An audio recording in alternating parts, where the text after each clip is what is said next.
Lorsqu'il s'est intéressé à l'alchimie, je crois que je dois avoir un bout de citation.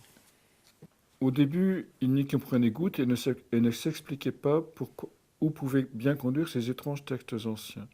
Il constituait un énorme index de mots récurrents avec des renvois, ce qui aurait fait l'objet, pour la plupart des gens, d'un travail à temps complet pendant au moins un an.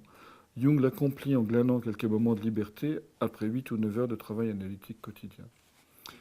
Donc, bon, la puissance de travail, bien sûr, c'est le Capricorne, ça aide. L'ascendant Capricorne, ça aide. Mais tourner vers quoi? Il a dévoré des livres en permanence.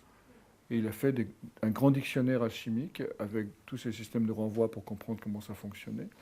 Il demandait à son libraire, à chaque fois qu'il recevait un livre d'alchimie, de lui réserver pour le lire, etc. Donc il a vraiment fait un travail d'encyclopédiste d'informations de type Gémeaux pour servir sa lune noire, Sagittaire.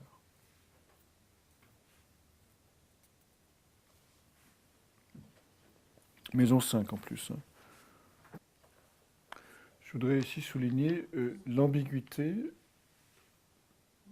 les ambiguïtés que Jung a vécues lors de ses voyages à l'étranger, et notamment en Afrique. Il a failli perdre la vie en Afrique. Il est tombé malade lorsqu'il est allé en Inde. Et il a refusé d'aller en Chine au dernier moment. Par contre, Jung cherchait un point de vue non occidental sur l'homme occidental. Et donc il est allé en Amérique. Et il a rencontré Bison Futé. Non, c'est pas vrai, mais enfin un maître, un chaman. Et il lui a demandé la question, qu'est-ce que vous pensez des Européens? Et en substance, le chaman a répondu, ces gens sont complètement malades, ils sont complètement fous.